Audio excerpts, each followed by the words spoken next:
Hi hello ನಮಸ್ಕಾರ ರೀ ದೊಡ್ಡ ಮಂದಿಗೆ ಮಲ್ಲು ಬಿಜಾಪುರ್ ಯೂಟ್ಯೂಬ್ ಚಾನಲ್ಗೆ ಸ್ವಾಗತ ಸುಸ್ವಾಗತ. ಇವತ್ತಿನ ವಿಡಿಯೋದಾಗ ನೋಡೋಣ್ರಿ ಅಣ್ಣ ಬಸವಣ್ಣನವರ ಜೀವನ ಚರಿತ್ರೆಯನ್ನು. ಜಗತ್ತಿನ ಶ್ರೇಷ್ಠ ದಾರ್ಶನಿಕ, ಶ್ರೇಷ್ಠ ಸಮಾಜ ಸುಧಾರಕ, ಮಹಾಮಾನವ ವ್ಯಕ್ತಿ, ಕ್ರಾಂತಿ ಪುರುಷ, ಯುಗ ಪುರುಷ, ಭಕ್ತಿ ಭಂಡಾರಿ ಶ್ರೀ ಜಗಜ್ಯೋತಿ ಬಸವಣ್ಣನವರ ಜೀವನ ಚರಿತ್ರೆ ನೋಡೋಣ ಬನ್ರಿ. ನಮ್ಮ ಬಸವಣ್ಣನವರು ಹುಟ್ಟಿದ್ದು ಅವರ ಕಾಲದ ಉನ್ನತ ವರ್ಗ ಅಂತ ಕರೆಸಿಕೊಳ್ಳೋ ಬ್ರಾಹ್ಮಣ ಕುಟುಂಬದಲ್ಲಿ. ಆದರೂ ಅವರು ಜೀವಿಸಿದ್ದು ಮಾತ್ರ ದಮನಿತರು ಅಂತ ಕರೆಸಿಕೊಂಡಿರುವವರ ಪರವಾಗಿ ಮತ್ತು ಬಡವರ ಪರವಾಗಿ. ಜಾತಿ ಜಾತಿ ಅಂತ ಬಡಿದಾಡಿಕೊಳ್ಳೋ ಜನಗಳ ಮಧ್ಯೆ ಜಾತಿಯನ್ನೇ ನಿರ್ನಾಮ ಮಾಡ್ತೀನಿ ಅಂತ ನಿಂತ ಕ್ರಾಂತಿಕಾರಿ ಇವರು. ಮೇಲು ಕೀಳಿನಿಂದ ಜರ್ಜರಿತವಾಗಿ ಹೋಗಿದ್ದ ಹಿಂದೂ ಸಮಾಜದಲ್ಲಿ ದೊಡ್ಡ ಕ್ರಾಂತಿಕಾರಿಯಾಗಿ, ಧರ್ಮ ಸುಧಾರಕರಾಗಿ, ಸಮಾಜ ಸುಧಾರಕರಾಗಿ ಜನಿಸಿದರು. ದಿನ ಬೆಳಗಾದರೆ ನಾನ ನೀನ ಅನ್ನೋ ಸಮಾಜದಲ್ಲಿ ಕಿತ್ತಾಟವನ್ನು ನೋಡ್ತಾ ಇದ್ದೀವಿ. ಆದ್ರೆ ನಾನೂ ಅಲ್ಲ ನೀನೂ ಅಲ್ಲ, ಎಲ್ಲರೂ ಒಂದೇ ಅಂತ ಸುಮಾರು 800 ವರ್ಷಗಳ ಹಿಂದೆಯೇ ಹೇಳಿದ ಮಹಾನ್ ವ್ಯಕ್ತಿ ಇವರು. ನೋಡ್ರಿ, ನಮ್ಮ ಭರತಖಂಡ ಇತಿಹಾಸ ನೋಡಿದಾಗ ಅಲ್ಲಿ ಪುಣ್ಯ ಪುರುಷರ ಬಗ್ಗೆ ಒಂದು ಪಟ್ಟಿ ಸಿಗುತ್ತಾ. ಈ ಸಮಾಜಕ್ಕೆ, ಈ ಮಣ್ಣಿಗೆ, ಈ ದೇಶಕ್ಕೆ ಹೋರಾಡಿದವರ ಅನೇಕ ಹೆಸರುಗಳು ಕೂಡ ಬರ್ತಾವೆ. ಅಂಥವ್ರ ಪೈಕಿ ಅಗ್ರಗಣ್ಯ ಸಾಲಿನಲ್ಲಿ ನಮ್ಮ ಬಸವಣ್ಣನವ್ರ ಹೆಸರು ಕೂಡ ಬರ್ತೈತ್ರಿ.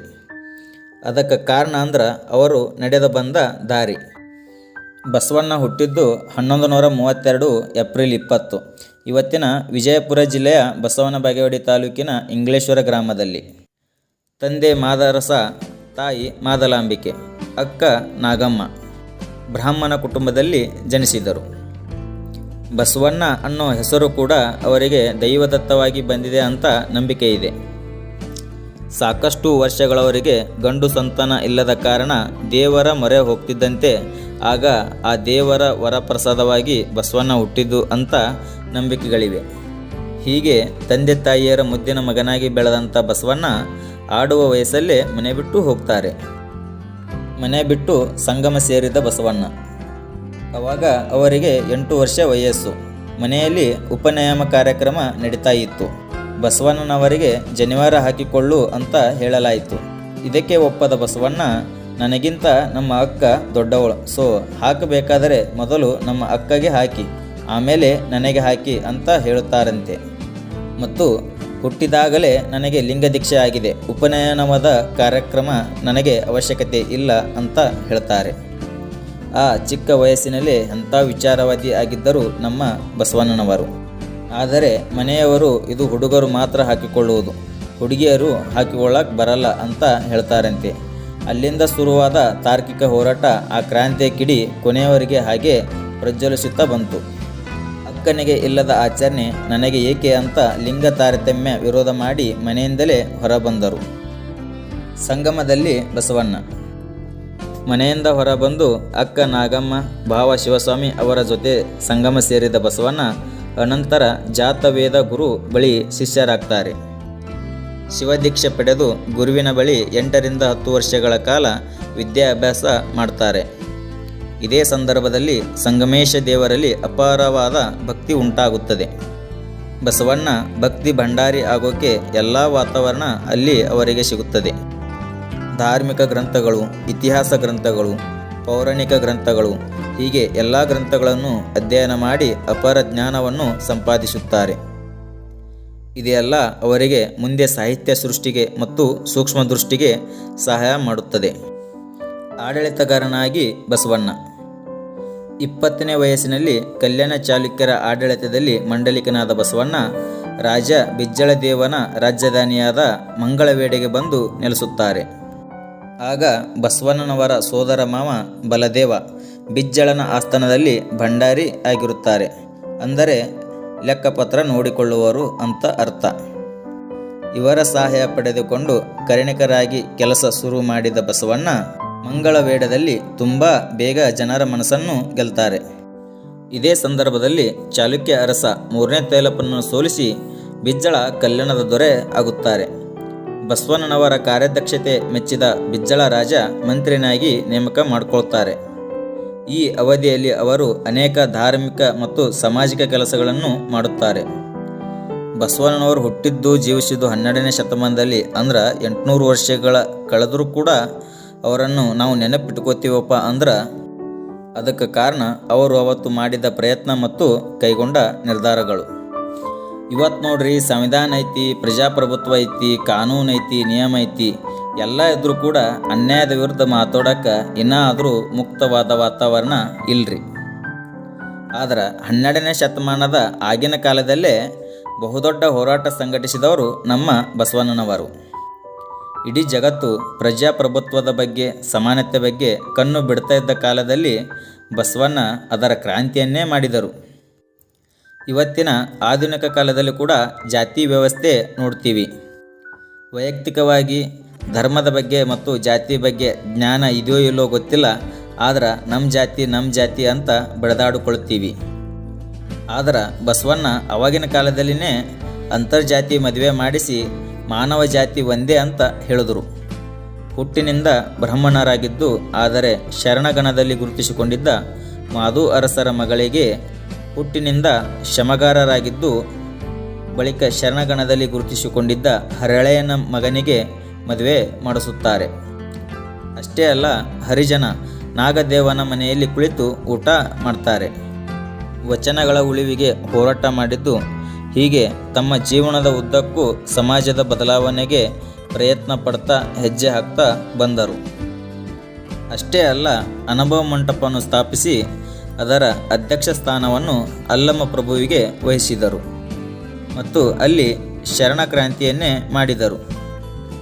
ದೇವಸ್ಥಾನಕ್ಕೆ ಹೋದರೂ ಜಾತಿ ತಾರತಮ್ಯ, ಕೆರೆಯಲ್ಲಿ ನೀರು ಕುಡಿದ್ರೂ ಜಾತಿ ತಾರತಮ್ಯ, ಇವೆಲ್ಲ ಇವತ್ತಿಗೂ ಕಣ್ಣಿಗೆ ಕಾಣ್ತಾವೆ. ಆದ್ರೆ ಅವತ್ತೇ ಎಲ್ಲ ಜಾತಿ ಜನಾಂಗಗಳನ್ನು ಸೇರಿಸಿ ಮೇಲ್ಜಾತಿ ಕೀಳ್ಜಾತಿ ಅಂತ ಏನೂ ಇಲ್ಲ, ಎಲ್ಲ ಒಂದೇ ವರ್ಗ ಅಂತ ಹೇಳಿ ಸಮಾಜ ಸುಧಾರಣೆಗೆ, ಧರ್ಮ ಸುಧಾರಣೆಗೆ ಪ್ರಯತ್ನ ಪಟ್ಟರು ಮತ್ತು ಮುಕ್ತವಾಗಿ ಮಾತಾಡೋಕ್ಕೆ ವಾತಾವರಣವನ್ನು ಸೃಷ್ಟಿ ಮಾಡಿಕೊಟ್ಟರು. ಅವರ ಕಾಯಕ ತತ್ವ ಇವತ್ತಿಗೂ ನಮಗೆ ನಿಮಗೆ ಸ್ಫೂರ್ತಿದಾಯಕವಾಗಿದೆ. ಅದನ್ನು ಮಾಡಿದರೆ ಸ್ವರ್ಗ ಸಿಗುತ್ತೆ, ಇದನ್ನು ಮಾಡಿದರೆ ಸ್ವರ್ಗ ಸಿಗುತ್ತೆ ಅಂತ ಅನ್ನೋದೆಲ್ಲ ಬಿಟ್ಟು ಕೆಲಸ ಮಾಡೋಣ, ಚೆನ್ನಾಗಿ ಬಾಳೋಣ, ಕಾಯಕವೇ ಕೈಲಾಸ ಅಂತ ಹೇಳಿದ ಬಸವಣ್ಣ ಶಿವ ಮೆಚ್ಚುತ್ತಾರೆ ಅಂತ ಹೇಳಿದರು. ಇವತ್ತು ಆರ್ಥಿಕತೆಯ ಬಗ್ಗೆ ಗಂಟೆಗಟ್ಟಲೆ ಮಾತಾಡ್ತೀವಿ, ಆದರೆ ಅವತ್ತೇ ಬಸವಣ್ಣ ಹೇಳಿದರು, ಉಳ್ಳವರು ಶಿವಾಲಯ ಮಾಡುವರು, ನಾನೇನು ಮಾಡಲಿ ಬಡವನಯ್ಯ, ಎನ್ನ ಕಾಲೇ ಕಂಬ ದೇಹವೇ ದೇಗುಲ, ಸಿರವೇ ಹೊನ್ನ ಕಳಸವಯ್ಯ, ಕೂಡಲ ಸಂಗಮ ದೇವ ಕೇಳಯ್ಯ, ಸ್ಥಾವರಕ್ಕೆ ಅಳಿವುಂಟು ಜಂಗಮಕ್ಕೆ ಅಳವಿಲ್ಲ ಅಂತ ಹೇಳಿದರು. ಈ ಮೂಲಕ ಅವತ್ತಿನ ಆರ್ಥಿಕ ಅಸಮಾನತೆಯನ್ನು ವಿಡಂಬನೆ ಮಾಡಿದರು. ಇವತ್ತು ಪಶ್ಚಿಮ ದೇಶಗಳಲ್ಲಿ ಸ್ತ್ರೀವಾದ, ಸ್ತ್ರೀ ಸಮಾನತೆ ಅನ್ನೋದು ಇವತ್ತು ಹುಟ್ಟಿಕೊಂಡಿದೆ. ಆದರೆ 12ನೇ ಶತಮಾನದಲ್ಲಿನೇ ಬಸವಣ್ಣ ಮತ್ತು ಅವರ ಶರಣ ಪಂಥ ಇದರ ದೊಡ್ಡ ಕ್ರಾಂತಿಯನ್ನೇ ಮಾಡಿತ್ತು. ಜಾತಿ ಭೇದವಿಲ್ಲದೆ ಲಿಂಗ ದೀಕ್ಷೆ, ಜ್ಞಾನ ದೀಕ್ಷೆ ಕೊಟ್ಟಿತು. ಬಸವಣ್ಣನವರ ಒಂದೊಂದು ವಚನಗಳು ಕೂಡ ದುಡಿಮೆ, ಕಾಯಕ, ಸಮಾನತೆ ಬಗ್ಗೆ ಹೇಳುತ್ತವೆ. ರೈತಾಪಿ ಜನ, ಮಹಿಳೆಯರು ಮತ್ತು ಆತ್ಮಶುದ್ಧಿ ಬಗ್ಗೆ ಹೇಳುತ್ತವೆ. ಮನುಷ್ಯನ ಆಡಂಬರವನ್ನು ಟೀಕಿಸಿ ನೆರೆಯವರ ದುಃಖಕ್ಕೆ ಅಳುವರ ಮೆಚ್ಚು ಅಂತ ಹೇಳಿದರು. ಮೊದಲು ನಿಮ್ಮ ಮನ ತನು ಶುದ್ಧಿ ಮಾಡಿಕೊಳ್ಳಿ ಅಂತ ಹೇಳಿ ಮನುಷ್ಯನಿಗೆ ಬದುಕುವ ಪಾಠವನ್ನು ಹೇಳಿಕೊಟ್ಟರು. ನಮ್ಮಲ್ಲಿ ಇವತ್ತಿಗೂ ಕೂಡ ಬಣ್ಣ, ಜಾತಿ, ಧರ್ಮ ಮತ್ತು ಅವರ ಸಂಪತ್ತನ್ನು ನೋಡಿ ಮೇಲು ಕೀಳಿನ ಅಳೆಯುವ ಪದ್ಧತಿ ಇವಾಗಲೂ ಕೂಡ ಇದೆ. ಆದರೆ ಅವತ್ತೇ ಬಸವಣ್ಣ ಇವನಾರವ ಅಂತ ಅನ್ನಬೇಡಿ, ಇವ ನಮ್ಮವ ಅಂತ ಅನ್ನಿ ಅಂತ ಹೇಳಿ ವಿಶ್ವ ಮಾನವತೆಯನ್ನು ಅವತ್ತೇ ಸಾರಿದರು. ಬಸವಣ್ಣನವರ ಕೊನೆಯ ದಿನಗಳು. ಸಮಾಜ ಸುಧಾರಣೆಯಲ್ಲೇ ಕಾಲ ಕಳೆದ ಬಸವಣ್ಣನವರು ಕೊನೆಯ ದಿನಗಳಲ್ಲಿ ಈ ಹೊಲಸ ಸಮಾಜದಿಂದಲೇ ಬೆದರಿಕೆಯನ್ನು ಎದುರಿಸಬೇಕಾಯಿತು. ಸಮಾಜದ ಸುಧಾರಣೆಗೆ ಕೈ ಹಾಕಿದ್ದಾರೆ ಅಂತ ರಾಜ್ಯದಿಂದಲೇ ಗಡೀಪಾರು ಮಾಡಲಾಗುತ್ತದೆ. ಇವರು ಮದುವೆ ಮಾಡಿಸಿದ ಶೀಲವಂತ ಮತ್ತು ಲಾವಣ್ಯರನ್ನು ಇಬ್ಬರನ್ನು ಆನೆಕಾಲಿಗಳಿಗೆ ಕಟ್ಟಿ ಊರು ತುಂಬ ನೆಲದ ಮೇಲೆ ಇಳಿಸಿ ಅವರನ್ನು ಹತ್ಯೆ ಮಾಡಲಾಗುತ್ತದೆ. ಚಾಡಿ ಮಾತನ್ನು ಕೇಳಿದ ಬಿಜ್ಜಳನ ಸೈನ್ಯ ಶಿವಶರಣರನ್ನು ಕಂಡಲ್ಲಿ ಹತ್ಯೆ ಮಾಡಲಾಗುತ್ತದೆ. ಹಾಗೆ ಬಸವಣ್ಣನವರು ಕೂಡ ಕೂಡಲ ಸಂಗಮದಲ್ಲಿ ಲಿಂಗೈಕ್ಯರಾಗುತ್ತಾರೆ. ಬಸವಣ್ಣನವರ ಕೊಡುಗೆ ಜಗತ್ತಿಗೆ ಅಪಾರವಿದೆ. ಅವರ ಕೊಡುಗೆಯನ್ನು ಯಾರೂ ಮರೆಯುವಂತಿಲ್ಲ. ಭಾರತದ ಮೇಲೆ ಪ್ರಭಾವ ಬೀರಿದ ಕೆಲವು ವ್ಯಕ್ತಿಗಳಲ್ಲಿ ನಮ್ಮ ಬಸವಣ್ಣ ಕೂಡ ಒಬ್ಬರು ಅಂತ ಹೇಳಿಕೊಳ್ಳಕ್ಕೆ ನನಗೆ ಭಾಳ ಹೆಮ್ಮೆ ಆಗುತ್ತೆ. ಯುರೋಪಿಯನ್ನರಂತೂ ಬಸವಣ್ಣನನ್ನು ಭಾರತದ ಮಾರ್ಟಿನ್ ಲೂಥರ್ ಅಂತ ಹೇಳ್ಯಾರ. ಆ್ಯಕ್ಚುಲಿ ಮಾರ್ಟಿನ್ ಲೂಥರ್ 14ನೇ ಶತಮಾನದಾಗ ಹೇಳಿದ್ದು ಬಸವಣ್ಣ 12ನೇ ಶತಮಾನದಾಗೆ ಹೇಳ್ಯಾರದು. ಆದರೆ ಯುರೋಪಿಯನ್ನರಿಗೊಂದು ಹುಚ್ಚದಲ್ಲ, ನಮ್ಮವು ಹೆಚ್ಚು ಅನ್ನೋದು. ಏನು ಮಾಡೋಕ್ಕಾಗಲ್ಲ. ಭಾರತದಲ್ಲಿ ನಾಣ್ಯದ ಮೇಲೆ ಚಿತ್ರಿಸಲ್ಪಟ್ಟ ಮೊದಲ ಕನ್ನಡಿಗ. ಪಾರ್ಲಿಮೆಂಟ್ನಲ್ಲೂ ಇವರ ಮೂರ್ತಿ ಸ್ಥಾಪಿಸಲಾಗಿದೆ. ಲಂಡನ್ನಿನ ಥೇಮ್ಸ್ ನದಿ ದಡದಲ್ಲಿ ಕೂಡ ಇವರ ಮೂರ್ತಿ ಇದೆ. ಇತ್ತೀಚೆಗೆ ಇವರನ್ನು ಸಾಂಸ್ಕೃತಿಕ ನಾಯಕ ಅಂತ ಕರ್ನಾಟಕ ಸರ್ಕಾರ ಘೋಷಣೆ ಮಾಡಿದೆ. ನಾವು ಉದ್ಧಾರ ಆಗಬೇಕು, ಮನುಷ್ಯತ್ವ ಉಳ್ಳವರಾಗಬೇಕು, ನೆಮ್ಮದಿ ಜೀವನ ಸಾಗಿಸ್ಬೇಕಂದ್ರೆ ನೀವು ಇವರ ತತ್ವಗಳನ್ನು ಪಾಲಿಸ್ಬೇಕು ನೋಡ್ರಿ. ನಮ್ಮ ಬಸವಣ್ಣನವ್ರ ಬಗ್ಗೆ ಇನ್ನೂ 4 ಮಂದಿ ಗೊತ್ತಾಗಬೇಕಪ್ಪ ಅಂದ್ರೆ ಈ ವಿಡಿಯೋ ಶೇರ್ ಮಾಡಿರಿ ಮತ್ತು ನಮ್ಮ ಚಾನಲನ್ನು ಸಬ್ಸ್ಕ್ರೈಬ್ ಮಾಡಿರಿ. ಈ ವಿಡಿಯೋ ನೋಡಿದ ಎಲ್ಲರಿಗೂ ಧನ್ಯವಾದಗಳು. Thank you.